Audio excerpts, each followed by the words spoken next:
une fois de plus, nous revenons au début de cette année comme nous avons l'habitude de le faire. En début d'année, d'essayer de donner une sorte de perspective pour ce que nous souhaitons faire au cours de l'année. Je viens d'abord pour remercier tous les amis qui visitent notre page Facebook et qui sont aujourd'hui à environ 3114 abonnés et à près de 3052 qui aiment notre page. Nous souhaitons d'abord nous excuser de ce que nous n'avons pas tenu nos paroles pour le rendez-vous de l'an dernier. Et nous nous excusons pour tous les manquements observés sur la page que nous avons souhaité améliorer. Et nous voulons également vous souhaiter une bonne année, bonne et heureuse année 2019, parce que nous voulons, au cours de cette année 2019, tenter d'animer notre page sur une question. Une question avec d'autres sous-questions qui viennent par la suite.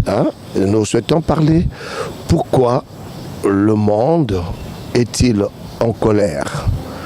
Pourquoi le monde est-il en colère? Et pourquoi la colère devient le signe de l'expression de tout mécontentement, de tout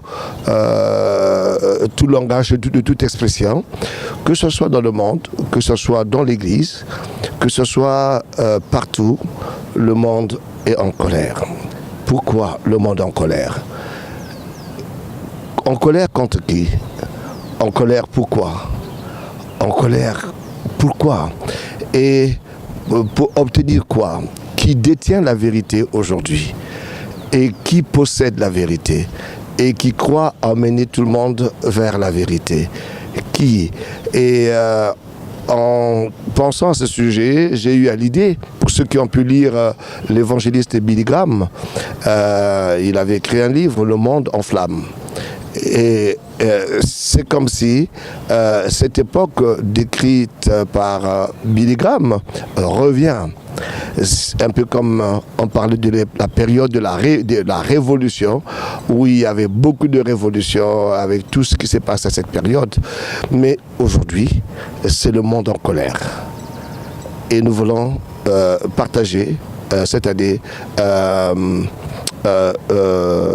quelques soucis, quelques sentiments, quelques perceptions, quelques émotions également, quelques croyances aussi sur la parole de Dieu concernant la colère d'aujourd'hui.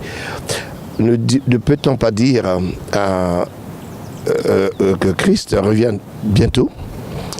Et nous analyserons cette question, le monde en colère, en essayant de relire ensemble l'évangile selon Matthieu, le chapitre 24, là où Jésus nous parle des signes avant-coureurs précédant son retour.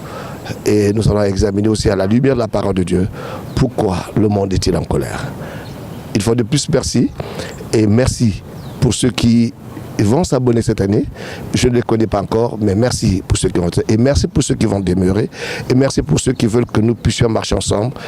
Faites-moi des observations et des remarques. Je vous serai gré. Et j'attends de vous lire et d'être encouragé par vous également pour que nous puissions faire l'œuvre de notre Seigneur Jésus-Christ. Merci beaucoup.